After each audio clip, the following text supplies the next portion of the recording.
Bonjour, dans cette capsule, je vais voir avec toi comment calculer la distance entre deux points. D'abord, ce serait bien de voir c'est quoi la distance entre deux points dans le plan cartésien.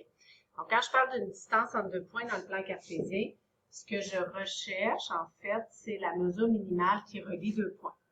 Donc, lorsque je vais te demander d'aller calculer la distance entre deux points, ce que je veux, c'est la mesure du segment qui relie mes deux points. Donc, il mesure combien le petit segment juste ici. Cet outil-là, on va s'en servir souvent lorsqu'on va travailler des figures dans le plan cartésien, lorsqu'on va vouloir aller chercher la mesure des côtés, dans le but d'aller chercher l'aire ou d'aller chercher son périmètre.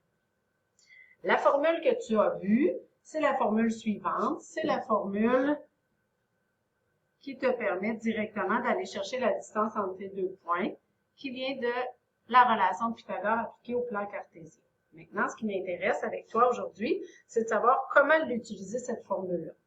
D'abord, pour pouvoir utiliser cette formule-là, tu as besoin des coordonnées complètes de tes deux points, soit le point P1 et le point P2.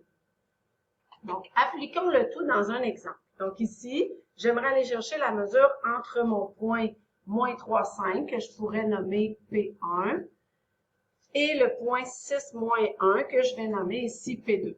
Tu pourrais faire l'inverse, puis ça va te donner le même résultat, puisque la distance entre P1 et P2 va être la même qu'entre P2 et P1. Mais c'est important de bien les nommer. Ensuite, tu dois, pour ton point P1, t'assurer d'écrire la coordonnée X, ça va être ton X1, puis la coordonnée Y, ça va être ton Y1. Tandis que pour ton point P2, ta coordonnée X, on va le nommer Y2, et la coordonnée Y, ça va être Y2. Donc, X2, Y2.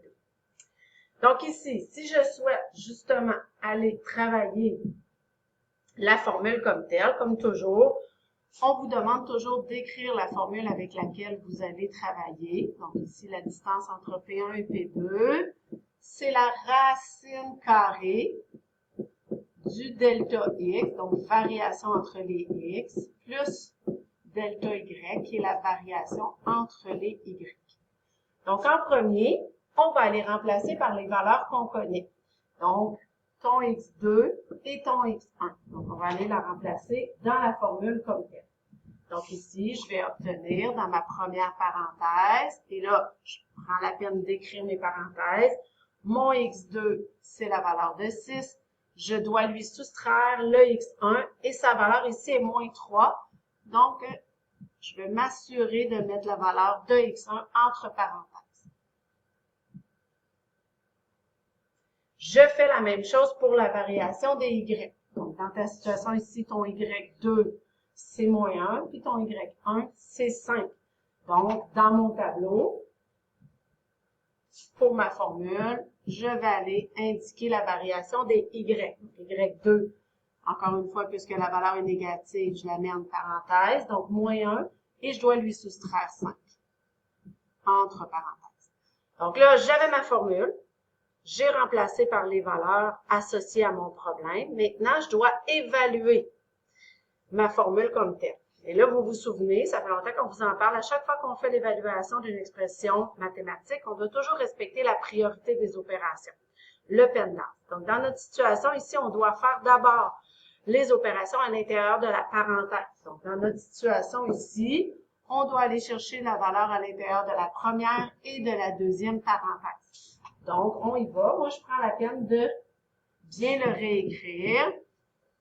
Et là, je me dis, OK, quel va être le résultat dans ma première parenthèse? Donc, j'ai 6 moins 3. Donc, on se souvient que lorsqu'on a 2 moins, ça revient à faire l'addition entre mes deux valeurs. Donc, 6 plus 3, ça va me donner 9.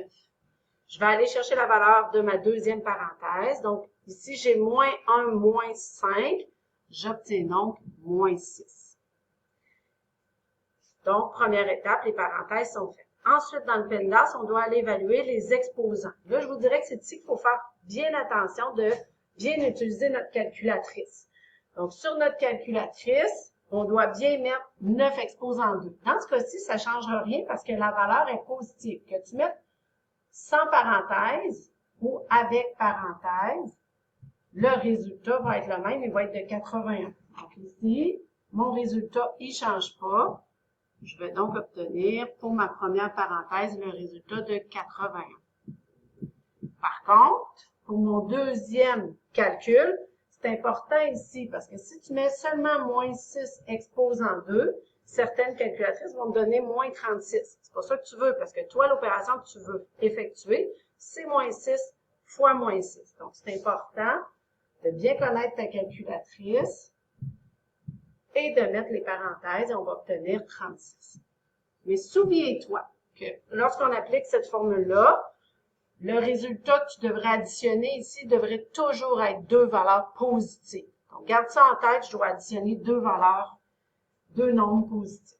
Et là, rendu là, il me reste à faire l'addition sous la racine. Donc, 81 plus 36, j'obtiens 117. Je pourrais laisser le résultat de cette façon-là, mais si je veux avoir la valeur en nombre décimaux, en nombre décimal, je vais faire la racine carrée de 117. Oups, je me suis trompée ici. Je reprends. Racine carrée de 117. Qui va me donner, on change, 10,8167. 10,8167. Dans ce cas-ci, on ne connaît pas les unités du plan cartésien, donc on va dire 10,8167 unités. C'est quoi ça? Ça, c'est en réalité la mesure de mon segment. Donc, il mesure 10,8167 unités. Donc, c'est à ça que ça sert la formule de distance entre deux points. Donc, comme je vous ai dit, rapidement, vous écrivez la formule, vous faites le changement de mesure, prenez votre temps et ça devrait bien aller.